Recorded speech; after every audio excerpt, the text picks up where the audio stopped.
Aloha kako.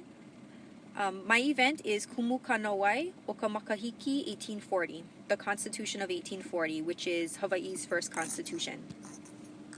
So there were two signatories on the Constitution, the first being Kamehameha III, otherwise known as Kauikeauli. He's born March 17th, 1814, to Kamehameha I and Keopuolani. He's the brother of Kamehameha II, who is the first Liholiho. And upon Liholiho's death in 1825, Kauikeauli ascends the throne at the young age of 8, but because he is not yet of a mature age, Ka'ahumanu rules in his stead. The second signatory, or his co-signer, is Kekauluohi, who is otherwise known as Ka'ahumanu III. She's born July 27, 1794.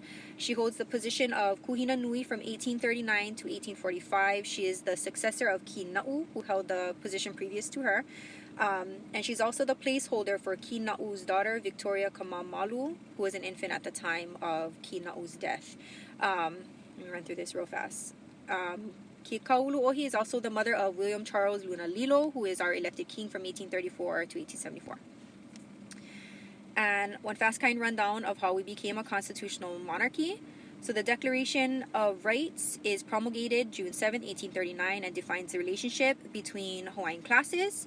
Laws were seen, however, printed as early as 1822, and there's also the law of the splintered paddle. Pictured here is Samuel Manaiakalani Kamakau, who is a 19th century Hawaiian historian. And basically what he's saying is, as of October 8, 1840, when the Constitution was signed, it became the law of the Hawaiian Kingdom. Thus, we became a constitutional monarchy and had a monarchical system of government. And this passage is directly from his book, Ruling Chiefs. The very last sentence is super interesting. So because the Constitution was promulgated at Lua'ehu Lahaina, it was called the Lua'ehu Constitution. Kumu Kānāwai o Makahiki 1840, again the Constitution of 1840 was signed Okakopa 8th, 1840 by Kauikeauli and Kekauluohi. It gives us the separation of powers into the executive, the legislative, and judicial branches. Articles 17 through 20 give us the prerogatives of the king.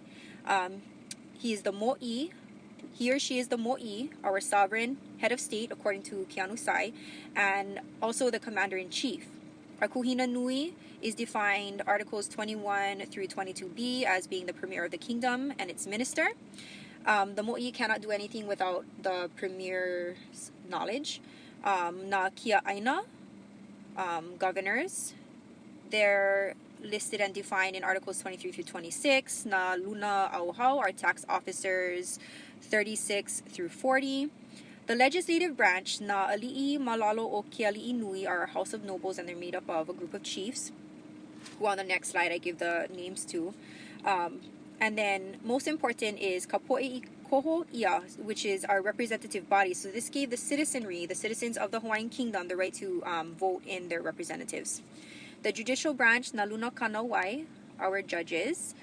They're appointed by the governors as defined in Article 41. And then na luna auhau, our tax officers are in both the judicial and executive branches because they could execute laws if a tenant was found guilty, but only in connection with a land agent. And if it was above their scope, they would then have to refer it to a governor. But just the fact that they could execute laws is why I put them in the executive branch as well as the judicial.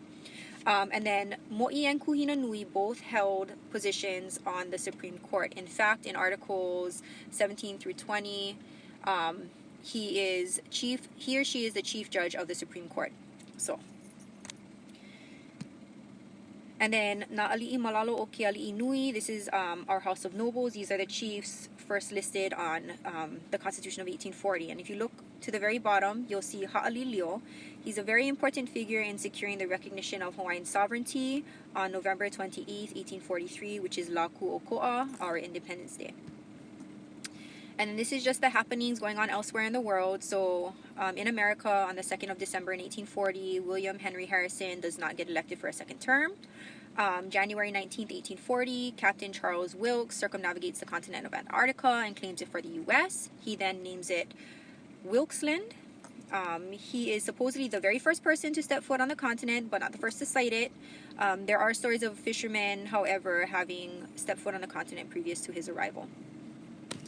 The next event that went on in the year 1840 happened in Aotearoa, translating to long white cloud. It is a reconquest name, as we've learned. And if you don't know, it's New Zealand. But Aotearoa. So British colonists were attempting to draft a treaty in one night to secure sovereignty over Aotearoa. The notes were then translated by a missionary father and son pair into the Maori language. Henry and Edward Williams are the translators. So a meeting is held on the 5th of February, but no signatures are obtained on either the Olelo Maori copy or the Olelo Haole copy.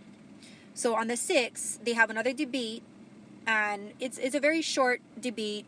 They receive 40 signatures, and later the Maori language document receives 500 Maori chiefs' signatures, and then 39 only on the English copy.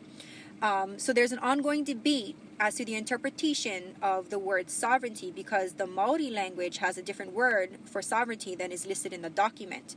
And in 1835, a Declaration of Independence was signed and recognized. Therefore, Maori people do not believe that their sovereignty was transferred lawfully, and in fact, the British colonists did not obtain it legally.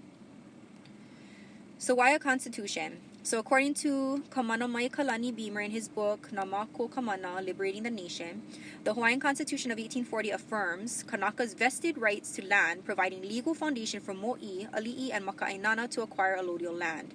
The Constitution recognized specifically land rights of the people and chiefs of Hawaii and established a governmental structure for the kingdom.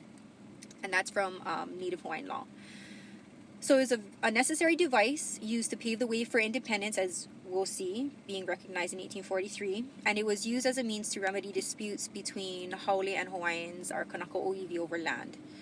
This is a passage directly from the Constitution itself. And basically it's saying that the land was not the Mo'i's private property. So Kamehameha I was the founder of the kingdom, and to him belonged all the land from one end of the islands to the other, though it was not his own private property, my emphasis added. It belonged to the chiefs and people in common, of whom Kamehameha I was the head, and had the management of the landed property. Wherefore, there was not formerly, and is not now, any person who could or can convey away the smallest portion of land without the consent of the one who had or has the direction of the kingdom. Kumu Kānāwai, Article 14. Okay, Paul, I hope this answered all the questions I was supposed to answer. I'm sorry I can't be there. See you guys. Ahui ho.